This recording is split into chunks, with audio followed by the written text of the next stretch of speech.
রাজনৈতিক স্থিতিশীলতা, জাতীয় সংহতি ও কার্যকর সংসদ প্রতিষ্ঠাকল্পে সংসদ নির্বাচনে বিকল্প নির্বাচন পদ্ধতি প্রবর্তনের উদ্যোগ নেওয়া হবে।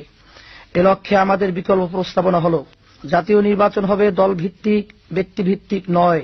জাতীয় সংসদ নির্বাচনের পূর্বে নিবন্ধিত প্রত্যেক রাজনৈতিক দল ক্রমানুসারে সর্বোচ্চ ৩০০ প্রতিনিধির জীবন বৃত্তান্ত সহ নাম ঘোষণা করে দলীয় নীতি, আদর্শ ও কর্মসূচি প্রকাশ করবে।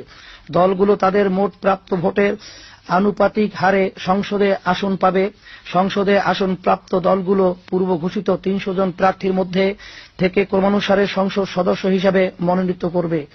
পরবর্তীতে স্ব স্ব দলের প্রাপ্ত ভোটের আনুপাতিক হারে মন্ত্রণালয়ও পাবে। এই ধরনের নির্বাচনী ব্যবস্থায় কালো টাকা, পেশিশক্তির প্রভাব বন্ধ হবে। এ ব্যবস্থা পরোক্ষভাবে হলেও একটি জাতীয় সরকারের রূপ নিবে। জাতীয় ঐক্য ও সংহতি প্রতিষ্ঠিত হবে। ফলে সংসদ হবে কার্যকর, সংসদ বয়কট ও রাজপথের সহিংস আন্দোলন বন্ধ হবে।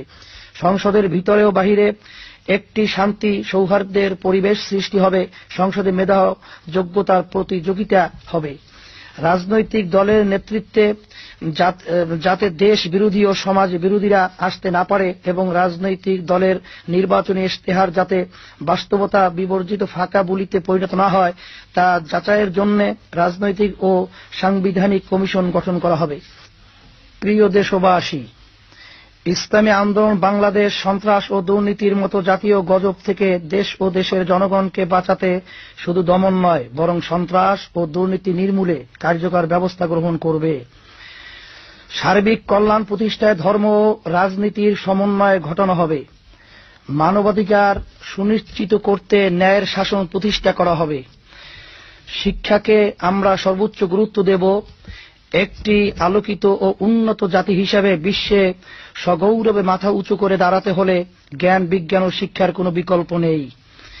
আমরা দেশের প্রতিটি নাগরিককে সুশিক্ষিত হিসেবে গড়ে তুলতে সর্বাত্মক উদ্যোগ গ্রহণ করব, ইনশাআল্লাহ।